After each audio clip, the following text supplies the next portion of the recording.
Aujourd'hui, je vous emmène faire un voyage en pays de création publicitaire. Mon invité se nomme Joe Lapompe. Oui, vous l'avez compris, Joe Lapompe est un pseudonyme, mais justement, parce que Joe Lapompe a réussi, depuis 25 ans, à démontrer qu'il y avait des publicités plus ou moins originales, à savoir qu'il y avait parfois de la copie, pour ne pas dire des fois, même de très rares fois, du plagiat, eh bien, il préfère garder l'anonymat. Et c'est d'ailleurs cet anonymat qui a fait sa réputation de conférencier, mais aussi de rédacteur d'articles dans les plus belles revues de la publicité à travers le monde. Vous l'avez compris, nous allons parler de publicité, de copycat, comme on dit, à savoir de copie et parfois de plagiat, mais aussi de la nouvelle génération qui, justement, contrairement à Joe et moi, qui sommes plutôt des anciens, eh bien, la nouvelle génération n'a pas du tout les mêmes codes en matière de copie, voire de plagiat. Rassurez-vous, personne n'est là pour tirer sur les plus jeunes, bien au contraire, et vous allez justement écouter également, s'il vous plaît, les excellents conseils que donne Joe pour vous, les jeunes créatifs qui avaient envie de vous lancer dans ce magnifique métier qu'est la publicité et la communication. Je suis Laurent François, fondateur et dirigeant de l'agence Maverick, et justement parce que le festival de Cannes de la publicité s'est terminé il y a quelques jours en juin, je suis ravi d'avoir reçu Joe Lapompe, qui depuis un quart de siècle permet d'éviter les mauvaises surprises en matière de créativité et de création publicitaire grâce à Anterity.fr, son site, qui permet justement de faire quelques recherches d'antériorité pour éviter le désastre de la pub déjà vue. Très très bonne écoute en compagnie de Joe Lapompe et n'hésitez pas à mettre 5 étoiles sur Apple et Spotify et à vous abonner au podcast.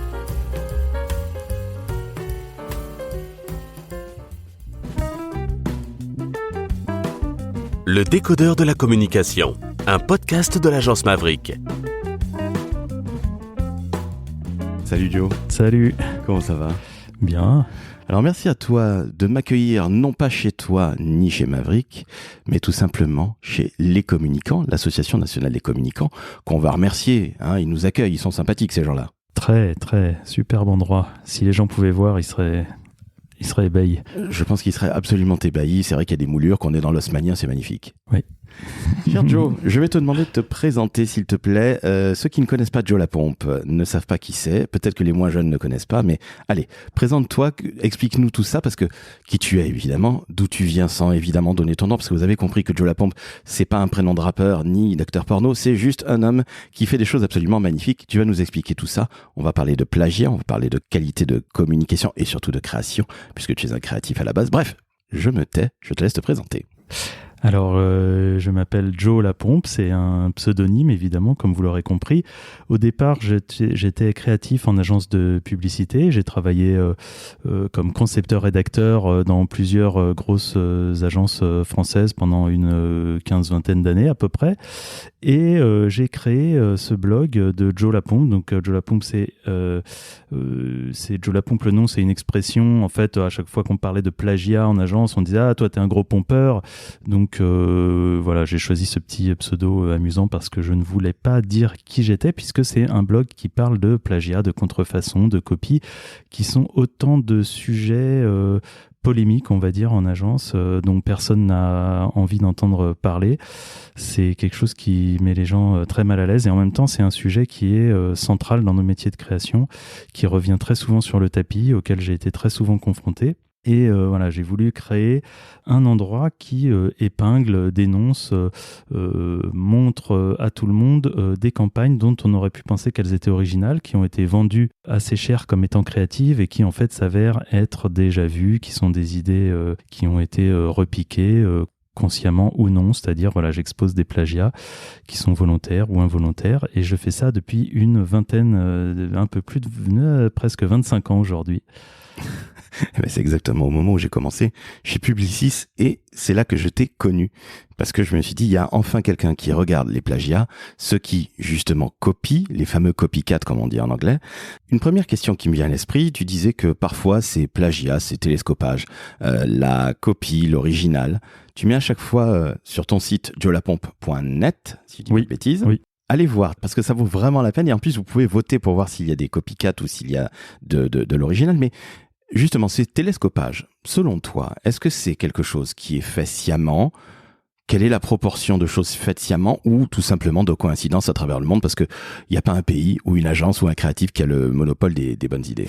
Alors au début, j'ai fait une erreur quand j'ai créé mon site en 1999. J'avais marqué sous l'annonce de gauche, j'avais marqué l'original et sous celle de droite, j'avais mis la copie parce que je présupposais que c'était toujours une histoire de copie, que si une création était identique à une qui avait déjà été faite, c'était forcément du plagiat.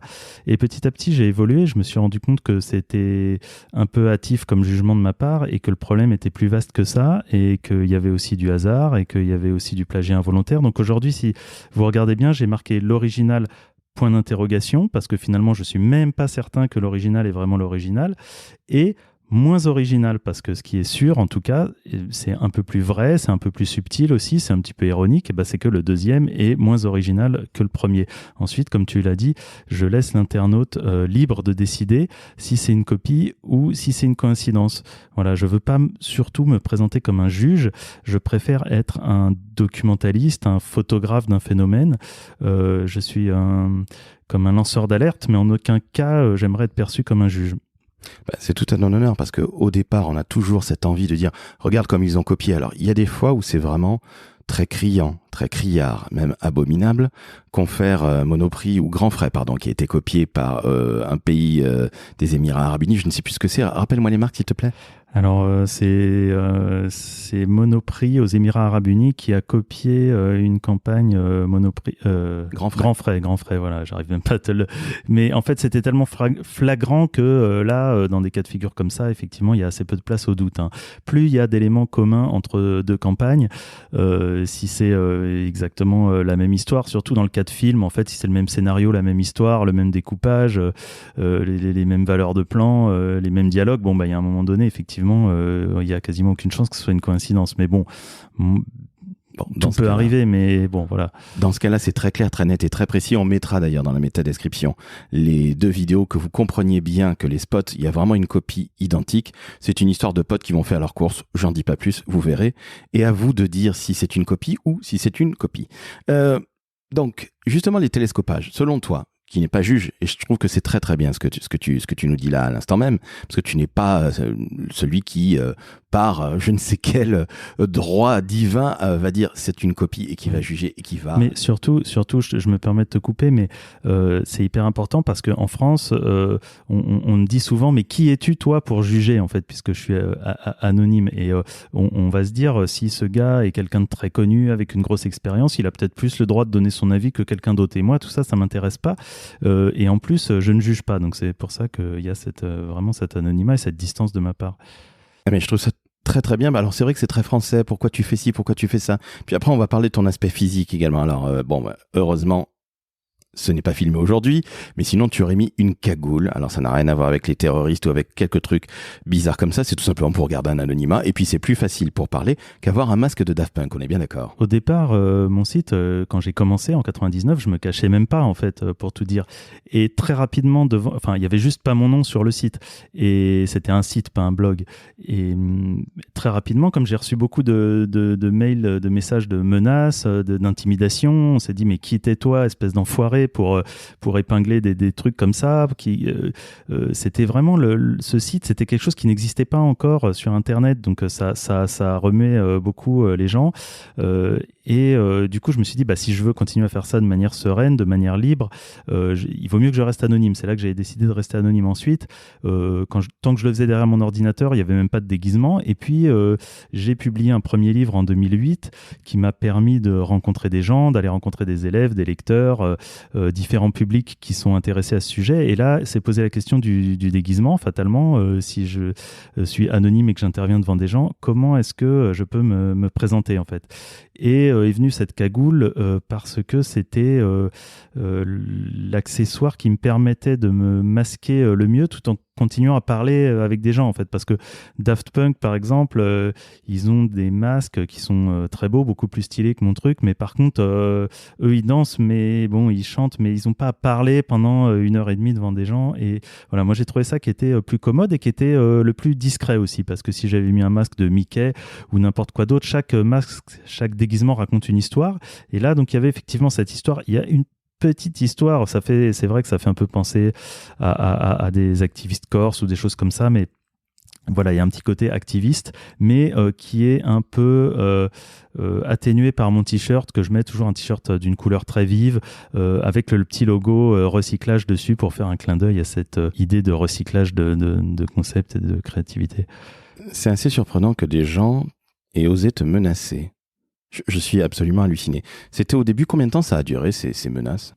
Ça peut encore m'arriver d'en recevoir aujourd'hui, mais bon, aujourd'hui, ma démarche, elle est mieux comprise. Mais en fait, c'est très facilement explicable par le fait qu'au début, sur mon site, il n'y avait pas grand-chose. Au départ, forcément, j'ai épinglé un cas, et puis 2, 3, 4, 5.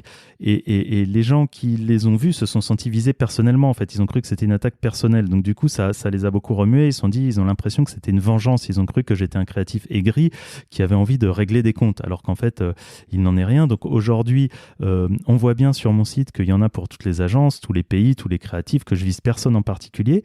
J'avais fait une autre erreur au début de mon site, c'est que comme j'ai toujours ce souci d'être ultra précis sur ce que je fais pour pas dire n'importe quoi, j'avais renseigné les noms des agences, l'année et les noms des créatifs. Et ça, bon, c'est vrai que c'était pas très sympa, et au final, quand ils faisaient une recherche sur Internet, au lieu de tomber sur leur portfolio, on tombait sur mon site qui était mieux référencé. Donc ça, moi, j'ai enlevé tous les noms des créatifs parce que j'ai vraiment pas envie que ce soit perçu comme un règlement personnel. Et depuis, c'est vrai que j'ai quand même beaucoup moins de menaces et d'insultes.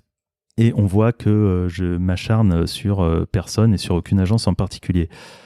Ouais, je comprends mieux que tu n'étais pas là pour afficher. Je peux comprendre le principe, parce que finalement, ce que tu dis là, quand on donne la marque, l'agence, les gens qui ont travaillé dessus, le directeur de créa, le rédac et le créatif, c'est ce qui se fait, par exemple, chez nous, dans CB News, ou dans Stratégie, ou les canards de la com, et ce, partout à travers le monde. Et puis après, on va parler aussi de ce que tu fais, parce que tu écris dans, justement, tous ces médias, de la publicité, de la communication. Mais je peux comprendre que les gens, quelque part, parce que tu t'es bien référencé, se disent, en fait, on ne tombe que sur potentiellement une copie que j'aurais faite, et puis certaines personnes ne sont pas au courant de ça. Oui, il y a des gens qui m'ont demandé d'enlever leur création de mon site, en fait, parce qu'ils disent ça me fait une mauvaise réputation. Et bon, moi, c'est vrai que c'est très rare que j'accepte d'enlever quelque chose si c'est très flagrant. Mais par contre, ce que j'ai accepté d'enlever, c'est la référence au nom des créateurs. Ce qui peut parfaitement se comprendre, et c'est tout à ton honneur. Je reviens à une question qui me taraude. Quelle est la proportion de véritable plagiat ? Le copycat, c'est, selon toi, avec tout ce que tu as vu en 25 ans, un quart de siècle, je le répète, et tu ne fais pas que des pubs françaises, tu fais des pubs partout à travers le monde. Tu écris dans des médias partout en Europe. Dans des magazines, oui. Voilà, dans des magazines, j'ai du mal. On est en plein après-midi, et je ne vous le cache pas que j'ai eu une matinée très difficile. Bref, tu écris dans des magazines partout en Europe. Selon toi, la part de copycat versus, télescopage, pas de chance, c'est quoi, sincèrement ? Très sincèrement, je pense qu'il n'y a pas plus de 10% de copycat parmi les milliers et les milliers de campagnes que j'ai épinglées. Après, ça ne veut pas dire que parce que c'est pas un copycat, c'est pas grave. Et je vais essayer de m'expliquer.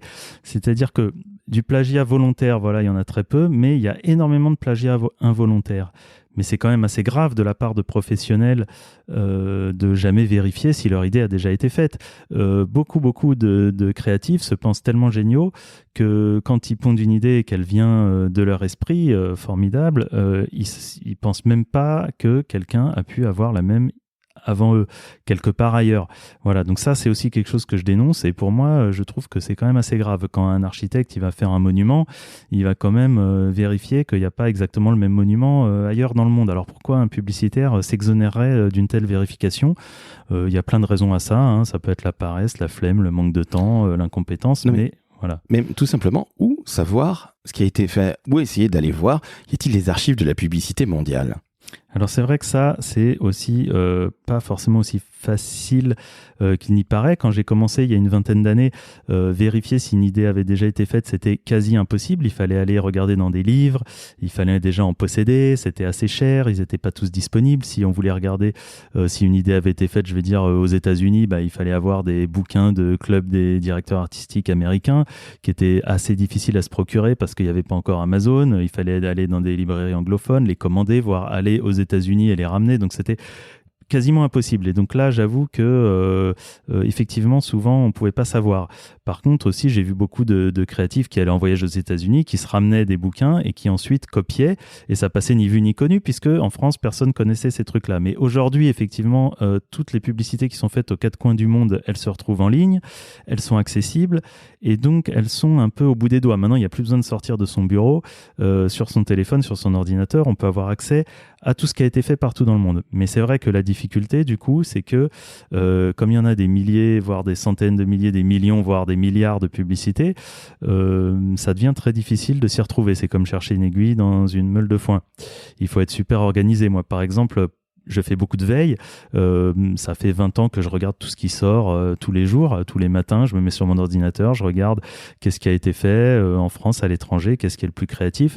C'est vrai qu'avant, ça pouvait me prendre 1 heure dans la journée, puis 2 heures, puis 3 heures. Puis aujourd'hui, j'y passe quasiment toute la journée parce que en fait, il y a tellement de choses qui sortent que ça devient même quasiment impossible de tout piger. Donc, c'est vrai que c'est compliqué, mais peut-être que bientôt... Alors, déjà, il existe beaucoup de sites de base qui sont quand même des références qui sont déjà très bien fournis, dans lesquels les créatifs peuvent aller regarder.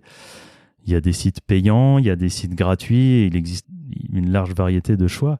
Et maintenant, peut-être que dans le futur, avec l'intelligence artificielle qui offre de nombreux services aux créatifs, espérons qu'elle pourra aussi nous aider à retrouver ce qui a déjà été fait. Pour l'instant, c'est un vœu parce que c'est pas quelque chose qui existe, mais on ne sait jamais. Alors, espérons que ce vœu ne soit pas pieux et qu'un jour on puisse trouver plus facilement les choses. Mais comment tu fais justement toi? Parce que sincèrement, on peut aller sur Adweek, on peut aller aussi sur ton site, mais on va parler aussi de ce que tu fais au quotidien, puisque Joe La Pompe, c'est ton métier à 100% aujourd'hui. Donc comment est-ce qu'on peut faire pour justement voir si la fameuse idée géniale qu'on a eue au bureau, elle n'a pas été faite ailleurs il y a 10, 20, 30 ans ou même 40 ans? Alors, on a plusieurs possibilités qui s'offrent à nous, mais déjà, si on a déjà cette démarche d'aller vérifier, c'est déjà une très bonne chose. Déjà, les 3/4 des gens n'ont même pas cette démarche d'aller vérifier. Donc, c'est déjà la première chose, c'est d'aller vérifier. Deuxième chose, c'est qu'il existe des outils que tout le monde sait utiliser, comme Google. Des fois, on est ultra surpris. Moi, j'ai épinglé des trucs, les mecs m'ont insulté en disant « mais espèce d'enfoiré, comment t'as pu trouver ça? Nous, on n'était pas au courant que ça existait. » J'ai dit, mais attendez, j'ai passé 5 minutes sur Google en tapant 3 mots-clés. Votre truc, il était dans la première page de résultats. On voyait tout de suite que ça avait déjà été fait. Donc ça aussi, c'est très facile. Avec quelques mots-clés très simples, vous allez sur Google, vous cherchez. Ensuite, niveau supérieur, il y a les bases de données type Cannes Lions, mais qui est assez cher. Toutes les agences n'ont pas l'abonnement. Il y en a des comme AdForum qui sont peut-être plus accessibles, dans lesquels on trouve déjà beaucoup de choses.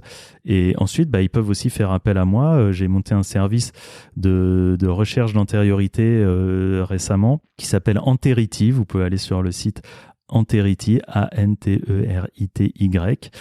et très simplement en remplissant un formulaire, en expliquant votre idée ou en nous envoyant un ref ou un petit scénario, moyennant un devis très rapide qu'on va vous faire, on va pouvoir faire une recherche qui sera, nous, sur nos bases de données personnelles et sur ma base que j'alimente depuis 20 ans, qui est quand même assez complète, assez bien renseignée, plus sur des bases en ligne auxquelles on a accès, auxquelles vous n'aurez pas forcément accès. Donc il y a toutes ces possibilités. Alors imaginons, on va chez toi, évidemment, on va sur Anterity, avec ce savoir limite de bibliothèque que tu as de la communication. On soumet le ref, on soumet l'idée, comme tu l'as dit, on accepte ton devis, et puis là, tu nous dis, ah ben zut, votre idée, elle a été utilisée pour telle ou telle marque. Imagine une marque dans le même secteur, là ce serait l'enfer, et dans tel pays, et il y a très peu de temps. Qu'est-ce qui se passe là dans ces cas-là, justement? Au moins, il vaut mieux s'en rendre compte avant qu'après, parce que moi, en tant que créatif, ça m'est arrivé de me rendre compte de ça après. C'est-à-dire, on a fait toute une campagne avec toutes les étapes que tu connais, c'est-à-dire la création, la faire valider à l'interne, la faire valider chez le client, faire le shooting, tout ça, ça prend du temps, ça coûte de l'argent. Et puis, une fois que le shooting était fait, que la campagne était sortie, il y a quelqu'un qui vient me voir, il me dit « Ah, ton truc, je l'ai vu l'année dernière en Argentine. » Et bon, alors, évidemment, pour un créatif, c'est le pire qu'il peut entendre parce que ça veut dire que s'il le met dans son portfolio, après, c'est un peu grillé parce que de toute façon, tout le monde va dire que c'est un pompeur, etc. Et on aurait dû le vérifier avant. Et donc, c'était quoi ta question? La question, c'est justement comment on fait pour s'en sortir, parce que quand ça nous tombe sur le coin de la figure, comme toi, avec ce truc argentin, qu'est-ce qu'on fait dans ces cas-là? Oui, si ça existe déjà, voilà, mieux vaut le savoir. Une fois vous faites appel à Enterity, on vous dit si ça existe ou pas, et ensuite à vous de juger si c'est vraiment exactement la même chose. Auquel cas, il faut un peu réajuster le tir. Ça oblige pas à changer complètement les choses, mais le plagiat, c'est juste une répétition bête et méchante de la même idée. Après, si vous y ajoutez si vous êtes en capacité d'y mettre de la valeur ajoutée personnelle, d'en changer un peu l'angle, la manière de le raconter, etc., il n'y a pas de souci à refaire cette idée. Il faut juste essayer de s'en éloigner. Au moins, vous aurez les informations pour essayer de vous en éloigner, de la faire un peu différemment, de la faire mieux, de la faire à votre sauce et d'éviter des problèmes juridiques aussi, parce qu'il n'y a pas que des problèmes éthiques de créatifs. Si vous êtes sur le même marché et que c'est une marque concurrente, là, il y a un vrai souci juridique de se faire attaquer pour parasitisme notamment et parce que vous allez créer une énorme confusion dans la tête du consommateur qui ne saura plus quel était l'émetteur du message et voilà, qui risque de vous confondre avec votre concurrent. Donc là, c'est une sorte d'accident industriel. Il y a une incidence financière qui peut être énorme. Et je ne parle pas en termes de réputation de la marque, de l'agence et du créatif en l'occurrence. Donc je comprends. Et merci pour les informations que tu donnes parce que finalement, entre guillemets, se faire, non pas épingler, mais avoir ce carton rouge où tu dis non en fait l'idée a déjà été faite il n'y a pas si longtemps qui plus est, ou là c'est encore pire qu'il y a 40 ans, ça peut être vraiment démoralisant, ça peut avoir aussi une incidence financière, on vient de le dire si jamais on sort toute la campagne comme toi tu l'avais fait, mais ça peut aussi avoir une incidence sur une compétition qu'on peut perdre potentiellement, parce que la concurrence va évidemment dire mais votre magnifique idée elle a été pompée, donc c'est très mauvais pour tout le monde. Toi ça t'est arrivé. Comment tu t'es senti justement à ce moment-là? Parce qu'on te dit ça en plaisantant. Ah dis donc, je t'ai vu Joe, j'ai vu ce que tu avais fait. Qui plus en Argentine, où bon là forcément ça vient pas des États-Unis, d'Angleterre. L'Argentine c'est vraiment l'autre bout du monde. Ils sont très créatifs. Oui, bien sûr. On le dit au passage. Comment tu t'es senti quand ça t'est tombé sur le coin de la figure ça? J'étais très embêté parce que c'était une campagne dont j'ai eu une image dont j'étais fier. Franchement, c'était une belle annonce. Je la voyais bien, je me voyais bien la mettre dans mon dossier, l'envoyer à des festivals, au club des directeurs artistiques, à Cannes, que sais-je. Et du coup, alors bon. Par contre, ce qui s'est passé là, c'est que moi, je me suis restreint de l'envoyer à des festivals. Je me suis dit, ça serait absurde d'envoyer une annonce et de chercher à la faire récompenser pour sa créativité, son originalité, alors même que je sais qu'elle est déjà faite.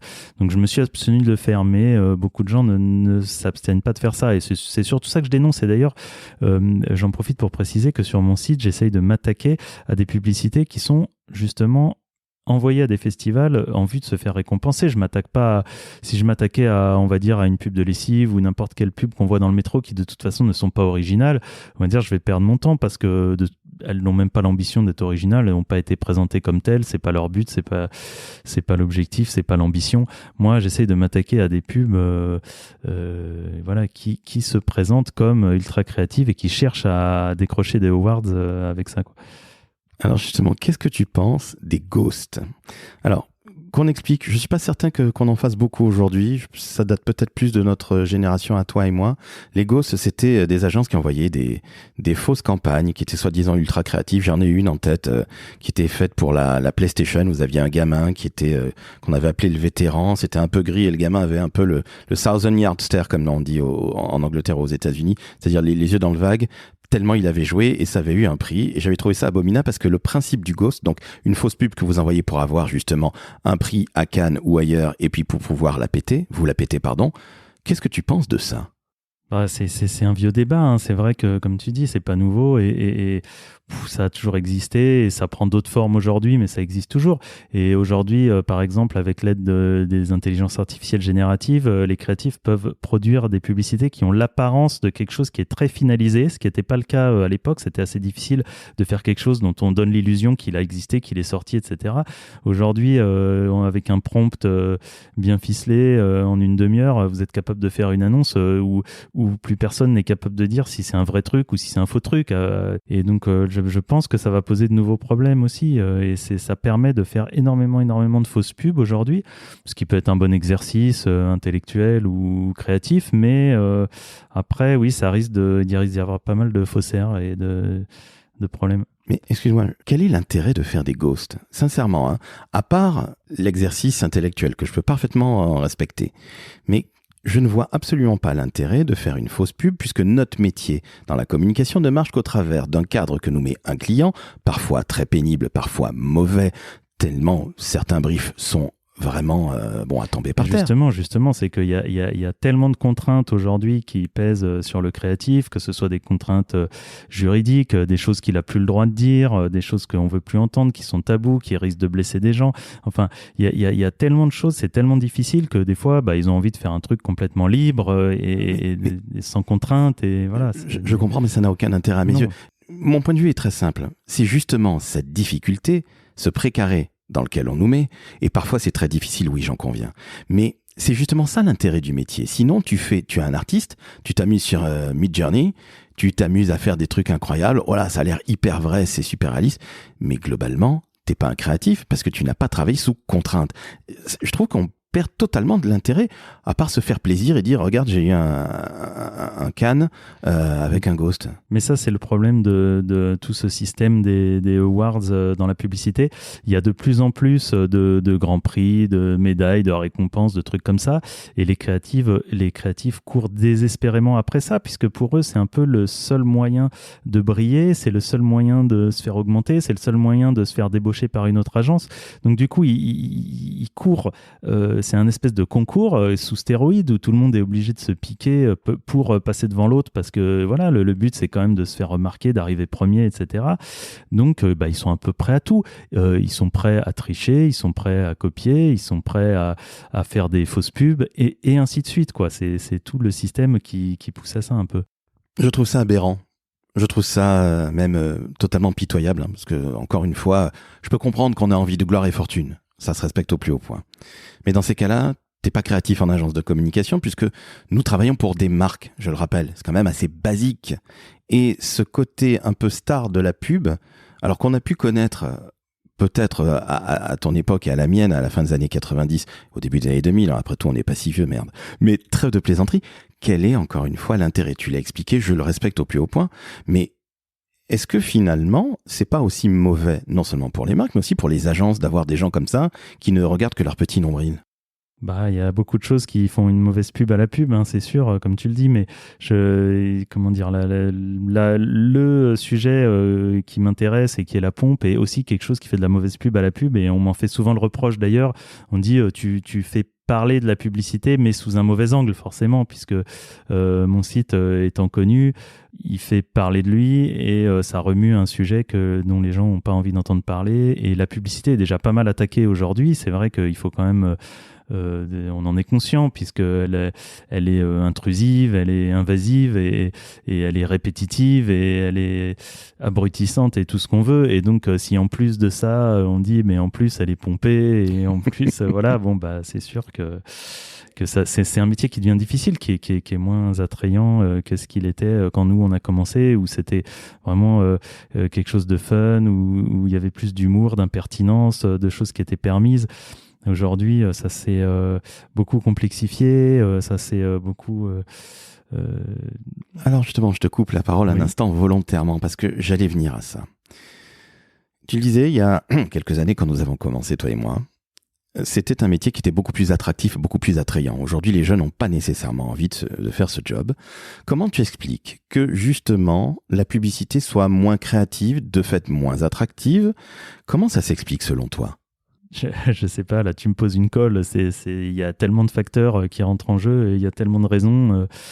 Comme je te l'ai dit, je pense qu'il y a une espèce de ras-le-bol de la pub parce qu'il y a eu un trop-plein, il y a eu trop de pubs, trop de mauvaises pubs, on a été exposé à trop de messages, on est exposé quotidiennement à trop de messages.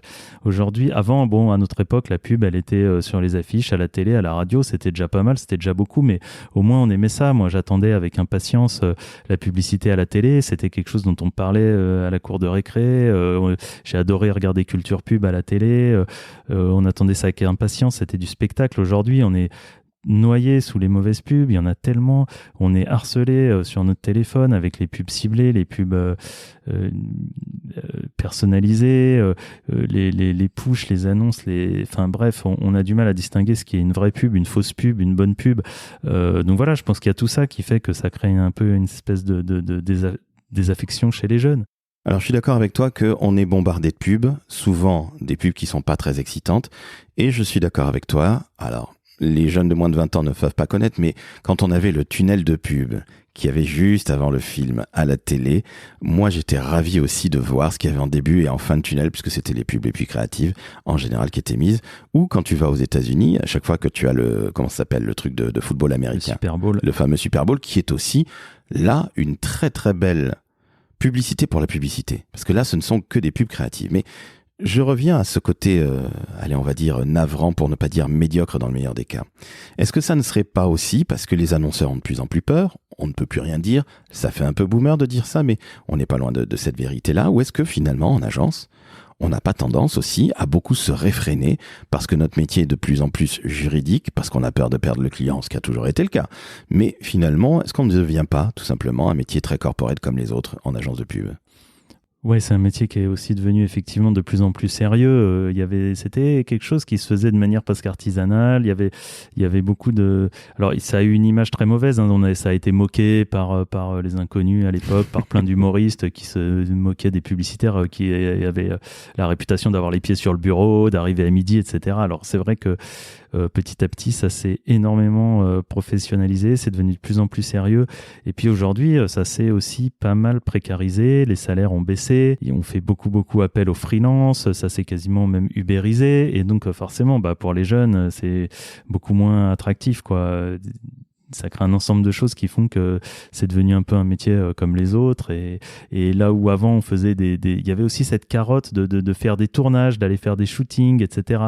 Aujourd'hui, les tournages, dès que c'est possible, on les fait en effets spéciaux, on les fait en France, on les fait à bas coût, on les fait directement. Les shootings, maintenant c'est de l'intelligence artificielle, on fait un prompt sur un ordinateur, on part de moins en moins souvent, de moins en moins loin. Donc voilà, il y a plein de choses mais bon, sans vouloir passer pour un vieux con, mais qui font que ce métier est quand même un peu moins attirant et on le voit dans les écoles où je suis passé, dans les agences, on m'a beaucoup dit que les meilleurs jeunes s'orientent pas vers ces métiers-là, quoi, et c'est ça qui est une difficulté.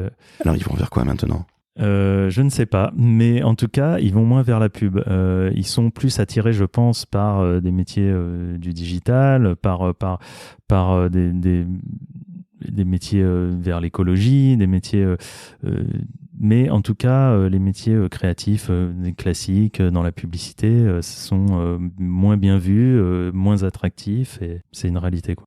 Est-ce que tu ne penses pas que les outils de type Canva, qui sont arrivés, c'est une magnifique réussite commerciale Canva, mais est-ce que finalement ce côté prêt à penser, qui est pré-mâché, et aussi les réseaux sociaux où on a toujours l'impression que tout est gratuit, donc on peut y aller à fond la caisse, de toute façon ça ne coûte rien, donc on peut y aller avec une tartine de mauvaise communication, tu le disais tout à l'heure. Est-ce que finalement tous ces outils, cette facilité, et l'intelligence artificielle va certainement y contribuer dans les années à venir, est-ce que tu ne crois pas que ça aussi, ça donne un coup à notre beau métier, à l'image de notre beau métier, et est-ce que finalement ça ne paupérise pas non plus ce métier ? Maintenant, on a l'impression, c'est vrai que certains annonceurs ont l'impression qu'ils pourraient quasiment faire les annonces eux-mêmes, ou voire des fois ils les font eux-mêmes, les annonces, les films, tout, parce que ils ont l'impression que c'est fait en 5 minutes sur un ordinateur, là où avant ça demandait un véritable artisanat, il y avait pour la mise en page, pour les choix typos, les maquettes, tout ce qu'on veut, toutes les questions de direction artistique, même les mots, etc. On pouvait y passer du temps, faire, refaire, etc. Aujourd'hui, c'est sûr que tout est fait très rapidement avec des trucs automatiques. Les logos, c'est vrai que l'exemple de Canva ou d'autres sur la création de logos, ça a fait beaucoup de tort au métier parce qu'on peut avoir 10 000 propositions en 5 minutes dans tous les sens qu'on veut sans même faire appel à un humain. Donc oui, ça c'est sûr que c'est aussi un énorme problème. Enfin, je te donne mon avis comme ça, mais j'ai pas forcément d'expertise là-dessus. Hein, sur la, moi, je commence à être assez calé dans les histoires de plagiat et de pompe. Après, sur la pub en général, son avenir, son devenir, qu'est-ce qu'elle est en ce moment, c'est juste un avis personnel, mais... On n'est pas là pour prendre des pincettes, et je te rassure, tu n'es pas là pour te faire démonter par tes éventuels clients. Il y a une question, moi, qui me taraude et qui fait que je pense qu'on a de la mauvaise pub, de la mauvaise communication d'une manière générale, en raison aussi d'une chose chez les très grandes marques, c'est que beaucoup de studios ont pullulé depuis une quinzaine d'années. Et je suis pas convaincu que ce soit les meilleurs qui soient dans ces studios. Bref, ces agences intégrées, je suis pas convaincu que ce soit si top que ça. Alors ça peut servir pour certaines choses, pour du snack content éventuellement. Ça, je peux le comprendre parfaitement. Il y a une logique économique. Mais est-ce que ça n'est pas aussi une explication à cette pub très médiocre qu'on voit aujourd'hui ? Là, franchement, je sais pas. Il y a la pub, la médiocrité ambiante, elle est due à vraiment plein de facteurs. C'est très très compliqué de te dire c'est à cause de ça ou à cause d'autre chose. Moi, ce que je vois, c'est que par contre, on a qualifié la génération actuelle de génération copier-coller.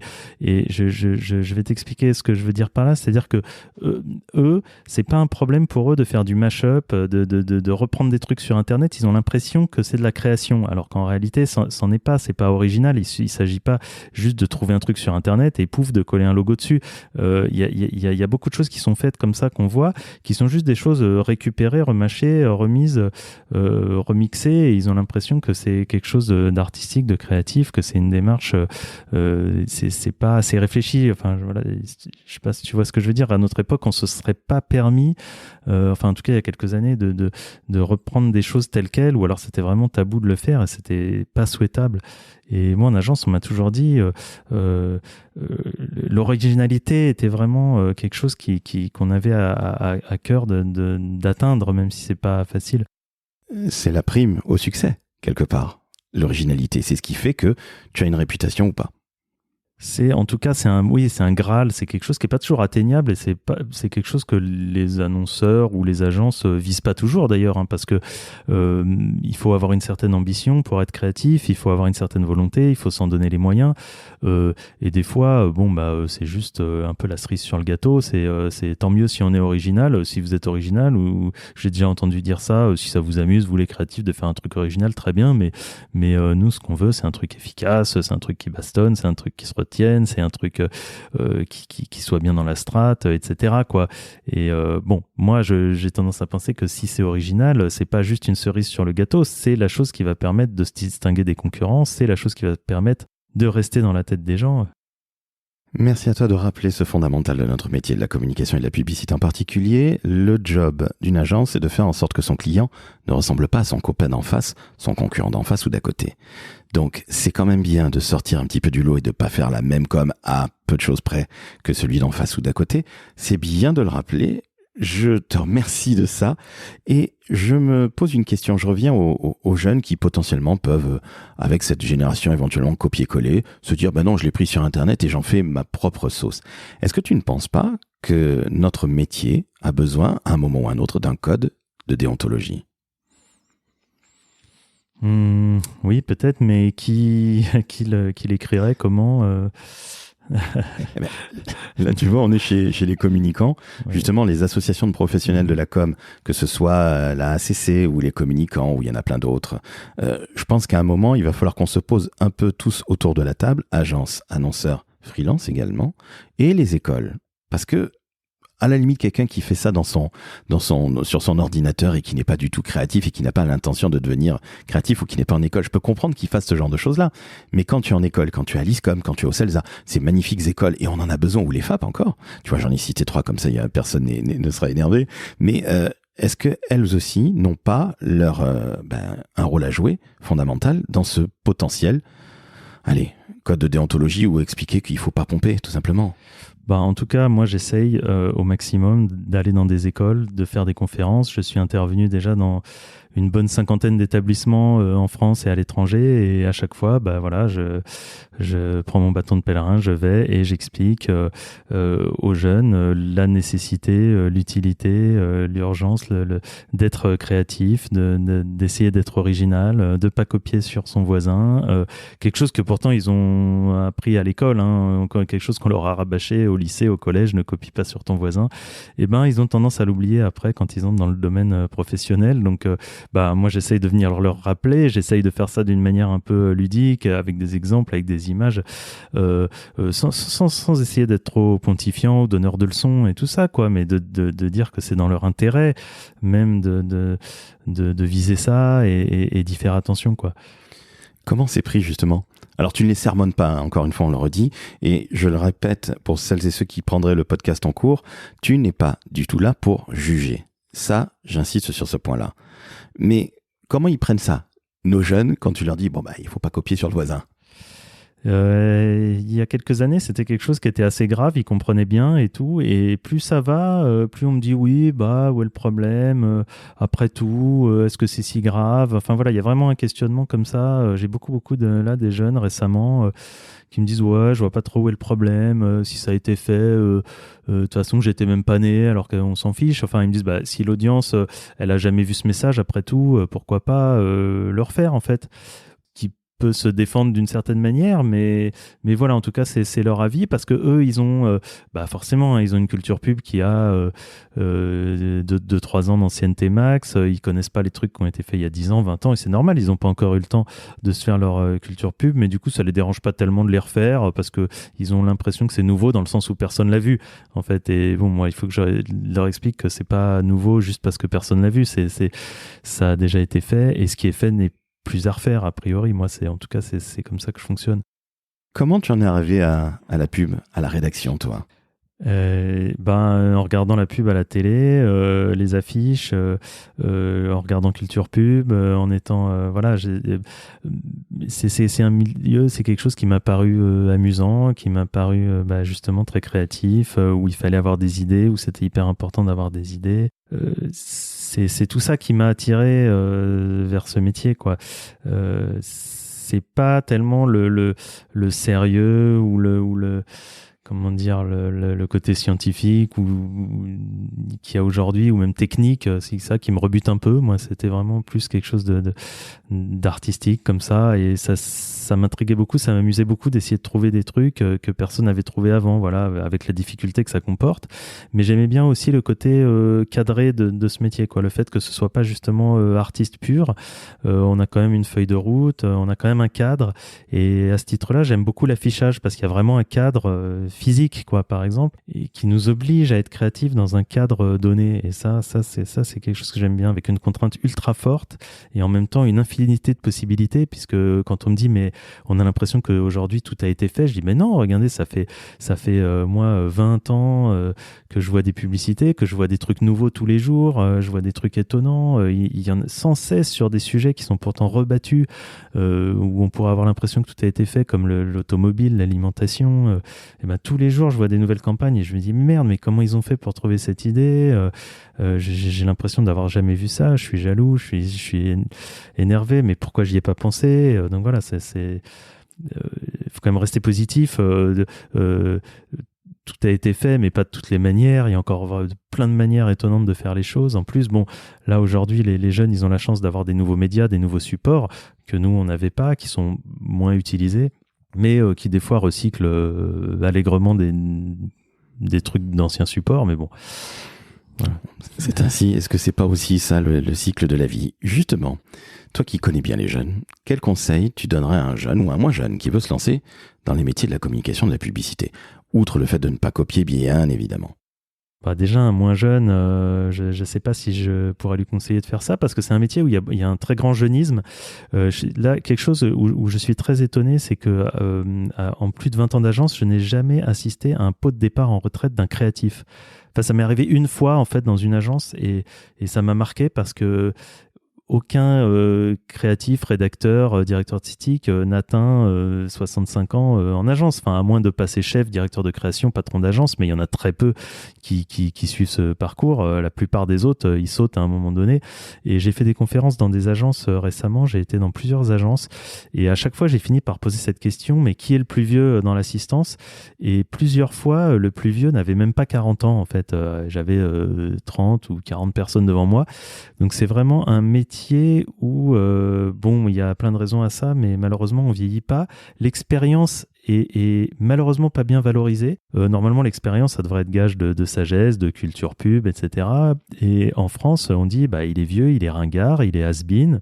Il a fait son temps, il est essoré, voilà, et il n'y a pas ce respect des aînés. En tout cas, je le déplore vraiment en agence. Et dans certains pays anglo-saxons, j'ai l'impression que les seniors sont plus respectés. Mais... Alors justement, j'allais te demander, est-ce que dans un pays comme l'Angleterre, les États-Unis, puisque toi tu parcours le monde et que tu écris dans plein de magazines, est-ce que c'est mieux que chez nous, ou j'allais dire moins pire ? J'ai l'impression que tu me donnes la réponse. Ouais. Non, mais ça reste difficile parce qu'en fait, il y a eu une telle évolution de nos métiers, des logiciels dont on sert. Quand j'ai commencé, il n'y avait même pas de logiciel, pas d'ordinateur. Ensuite, il y a eu les ordinateurs, la PAO. Ensuite, on est passé à Internet, au web, au mobile. Et il y a une évolution qui est très rapide, de plus en plus rapide, et tout le monde n'a pas la capacité de s'adapter. Et spontanément, on dit un jeune qui est né dedans, il saura mieux s'en servir. Ça, c'est un truc que j'entends, qui est pas forcément vrai, bien sûr, mais c'est un truc qu'on entend. Et puis bon, il y a aussi ce côté, on paye très mal les débutants dans ce métier, donc on préfère prendre des jeunes. Mais donc, si j'avais un conseil à donner à un jeune, c'était ça, ta question, ça serait d'essayer de se démarquer, de pas faire comme tout le monde. Il y a un gros moutonisme chez les jeunes, quand même, que j'ai remarqué, un gros suivisme. Ils ont peur de se démarquer, ils ont peur de se distinguer. En fait, pour intégrer le métier, ils essayent d'en apprendre tous les codes et de faire comme les autres, en fait. Ils essayent si c'est la mode par exemple, dans un portfolio, d'avoir des vidéos TikTok, ils vont faire des vidéos TikTok. Si c'est la mode de faire tel type de création, ils vont tous s'engouffrer là-dedans. Et ça, c'est vraiment dommage. En fait, le conseil que je leur donnerais, c'est d'essayer de se démarquer, d'être différent des autres, de ne pas avoir peur d'être différent, de ne pas avoir peur de faire des choses qui peuvent paraître bizarres, je sais pas, d'aller présenter un dossier sous forme papier s'il le faut, pour se démarquer des autres, de trouver n'importe quel truc qui peut vous démarquer des autres, parce que c'est un domaine dans lequel il y a une grande concurrence. Et il reste quand même si c'est moins attractif, il y a quand même beaucoup de jeunes qui veulent faire ce métier. Il y a un énorme turnover dans ce métier. Donc pour se distinguer, ça c'est vraiment une clé pour se présenter, pour intégrer ce milieu, dire comment est-ce que je peux montrer ma singularité, montrer que je suis différent au travers de mon travail et de ma personnalité aussi. C'est quelque chose qu'on m'a dit moi quand j'étais montré mon dossier en agence, parce que finalement je suis quelqu'un d'assez timide, d'assez discret. C'est justement t'es trop timide, t'es trop discret. Il n'y a pas que les choses qui montrent. Souvent je vois des jeunes qui viennent avec leur dossier, ils montent leur dossier et ils pensent qu'on va craquer pour le côté génial d'un truc qu'ils ont fait, mais il n'y a pas que ça qui compte. Il y a aussi la manière dont ils le présentent, la manière dont ils sont, qui est hyper importante. Une petite anecdote, j'ai des créatifs qui sont venus me montrer leur dossier il y a quelques années et ils ont eu du mal à percer au début. Ils étaient très discrets, très timides et tout. Et moi, je me suis dit, ces mecs, ils vont jamais réussir dans la pub. Bon, il se trouve qu'après, ils ont réussi, mais moi, je les ai même pas pris en stage. Aujourd'hui, ils sont très connus, c'est des directeurs de création très connus. Mais si, à l'époque, déjà, ils avaient su mieux se présenter, ils auraient pu réussir plus vite. Mais bon, écoute, ils ont appris avec l'expérience. Ils ont appris avec l'expérience, en tout cas, c'est clair. Mais voilà, bon, il faut pas se fier aux apparences, évidemment, hein, mais parmi tous les gens que je vois, s'il y en a un qui se distingue par sa manière d'être, de présenter, des trucs, voilà, c'est important. Et aussi de s'intéresser à d'autres choses qu'à la publicité uniquement. Ça peut être intéressant. Je sais qu'il y a des directeurs de création qui préfèrent même engager des gens qui ont des passions qui sont complètement différentes de la publicité, parce qu'ils vont amener autre chose à l'agence, ils vont amener un univers et tout. Et voilà, donc de pas être uniquement des geeks de la pub, comme je le suis moi, hein, d'ailleurs, je le suis un peu trop parce que je passe mon temps à regarder des pubs et que des pubs et sans arrêt des pubs. Mais ceux qui veulent faire ce métier, c'est bien qu'ils arrivent à s'ouvrir l'esprit et qu'ils aient d'autres cordes à leur arc, qu'ils aient un peu une culture générale. Justement, avec toutes ces pubs que tu as ingurgitées depuis un quart de siècle, j'ai une question qui est très difficile. Et je vais te demander de te mouiller, je te le dis par avance. Selon toi, quel est le pays le plus créatif du monde ?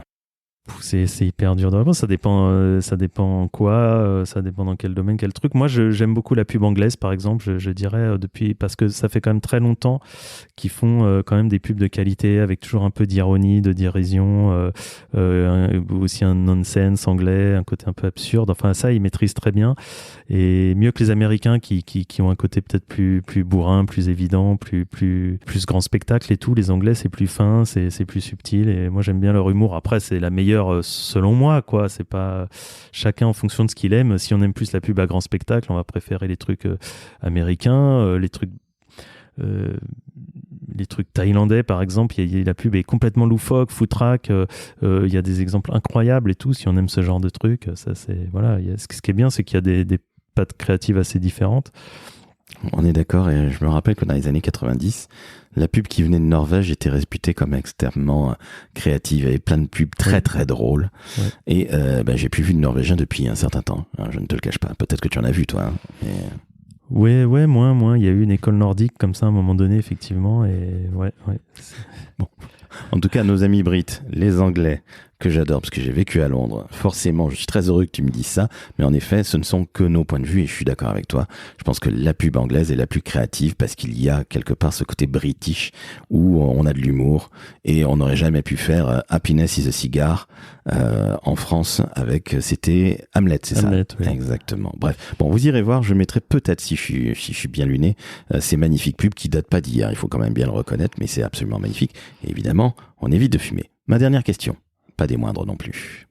Qu'est-ce que tu kiffes le plus dans ton métier, cher Joe Lapompe ? Mon métier aujourd'hui, tu veux dire? Bien sûr. Oui, alors là, depuis quelques années, comme tu l'évoquais tout à l'heure, j'ai décidé de vivre uniquement de mon blog. J'ai été créatif pendant de nombreuses années, j'ai eu beaucoup de satisfaction avec ce métier, mais le blog est une aventure vraiment particulière qui m'a amené il y a eu beaucoup de critiques, mais aussi beaucoup de satisfaction, beaucoup d'éloges. J'ai l'impression de faire un travail utile avec ce blog, et donc j'ai décidé de me consacrer à ça à 100%. Donc aujourd'hui, c'est une activité assez variée qui va de la mise à jour du blog, de la veille quotidienne que je fais pour l'alimenter. Je reçois aussi beaucoup de messages. Je prends pas mal de temps à regarder les messages qu'on m'envoie, de lanceurs d'alerte du monde entier qui m'envoient des exemples. Alors à moi de faire le tri, voir si c'est juste des vengeances personnelles ou si c'est vraiment des choses intéressantes à montrer. Je fais des conférences, comme je te disais aussi, je vais en école, je présente mon travail, j'ai publié des bouquins, ça c'est quelque chose que j'aime beaucoup faire parce que c'est quelque chose de pédagogique et puis c'est créer un vrai bel objet que les gens peuvent garder à l'inverse d'Internet qui est quelque chose un média du moment, de l'instant comme ça. Un livre c'est quelque chose sur lequel on peut revenir, qu'on peut avoir plaisir à feuilleter, à garder. Donc j'ai fait des livres, ça c'est quelque chose que j'adore faire et je fais aussi des piges, des chroniques dans les magazines. Ça aussi, c'est quelque chose que j'aime beaucoup faire. Je fais beaucoup de piges qui sont de la culture publicitaire, en fait, hein, au-delà de la dénonciation du plagiat que je fais aussi. Je fais beaucoup des pages qui sont des compilations thématiques de publicité. Par exemple, là, dans le dernier magazine CB News, j'ai fait une double page consacrée à l'impressionnisme dans la publicité. Et donc, j'ai sélectionné, j'ai regardé dans mes archives, sur Internet, j'en ai tiré les meilleures publicités qui, selon moi, utilisent ce mouvement pictural et d'une manière créative. Donc, j'ai sélectionné une dizaine de publicités du monde entier, de toutes les époques récentes, enfin des 20 dernières années, et je les mets comme ça, côte à côte sur une double page. Et ça, c'est un exercice que j'adore faire parce que c'est une manière ludique et visuelle de faire sa culture pub. Voilà, pas pontifiante, c'est pas quelque chose de professoral, mais c'est apprendre par l'exemple et par des choses amusantes et belles. Eh ben merci à toi, on va se quitter sur l'impressionnisme. Je pense que dans quelques années, dans quelques magazines que ce soit, tu feras une magnifique double page sur les pubs avec de l'IA, hein, si ce n'est déjà fait. Oh, c'est déjà fait, oui. Voilà. Bon, ce que j'en ai vu n'était pas non plus sensationnel, mais l'IA n'en est qu'au début. Et moi, je sais que j'adore l'IA. Je sais pas ce que tu en penses, tu en as parlé très brièvement, mais moi, je trouve que c'est sensationnel pour nous, pour notre métier. Oui, c'est formidable, hein. Il faut pas, de toute façon, maintenant, on va difficilement faire machine arrière. Donc ceux que j'entende, oui, c'est pas bien, non, si, il faut s'en servir, il faut essayer de bien s'en servir. Mais alors là où elle est formidable pour aider les créatifs à faire des choses plus rapidement, à faire des choses qu'ils n'auraient pas pu faire avant, par contre, elle a un côté pour l'instant très défectueux, c'est qu'elle est justement entraînée pour récupérer des trucs qui existent déjà et nous refournir des choses qui sont déjà vues. Donc il faut faire hyper attention, il faut faire encore plus attention à ce que va nous fournir l'IA, soit pas juste une pompe pure et dure de quelque chose qui existe déjà. Donc l'importance de faire des recherches d'antériorité, je reviens là-dessus, de faire appel à moi, de faire appel à Anterity, de faire appel à nous et de faire vérifier ses idées ou d'essayer de le faire soi-même. Eh ben écoute, merci à toi, on se quitte réellement là-dessus. C'était absolument passionnant, ce métier de créatif que tu as fait et qui est toujours dans ton cœur, évidemment. Et cette recherche d'antériorité et ce côté Joe Lapompe, à savoir, y a-t-il plus original ou moins original? Je trouve que c'est sensationnel et que justement, ton métier est totalement... il devrait être limite remboursé par la sécurité sociale de la communication ou de la publicité. Là, tu viens de pomper inconsciemment une citation de Christian Blachas qui l'a écrit dans la préface de mon premier livre, la même phrase. Écoute, alors, cher Christian, tu nous regardes certainement d'en haut, tu dois certainement chanter le magnifique King Elvis Presley que tu adorais tant, donc on te salue, évidemment, moi qui adore la musique, et désolé d'avoir pompé Monsieur Blachas, si je puis dire, je pense que la blague l'aurait fait rire. C'est un hommage, voilà. C'est un bel hommage à Christian Blachas. Bon, CB, Christian Blachas, CB News, voilà, pour les plus jeunes qui n'auraient pas fait le lien. Et puis, si vous avez entendu parler de Culture Pub, eh bien, c'était lui qui co-présentait Culture Pub avec Anne Magnin, quand nous étions beaucoup plus jeunes, Joe Lapompe et moi. Bref, chères auditrices, chers auditeurs, vous avez entendu un homme formidable avec sa cagoule de Joe Lapompe. Moi, je sais quelle tête il a, je sais comment il s'appelle, mais je ne dirai évidemment rien. Mais vous pouvez mettre 5 étoiles sur Apple Podcast, 5 étoiles sur Spotify, vous mettez un joli commentaire en disant que Joe Lapompe est un homme formidable. Vous pouvez aussi aller sur Anterity.fr, voilà, pour voir si vous n'avez pas copié un peu à l'insu de votre plein gré, comme dirait l'autre, une pub qui existe dans un pays absolument incroyable et qui a été faite il y a plus ou moins longtemps. Et puis, abonnez-vous au Décodeur de la Com, le meilleur podcast de la communication et du marketing. Merci à toi, Joe, c'était passionnant. Merci pour l'invitation. Je t'en prie. Ciao, ciao.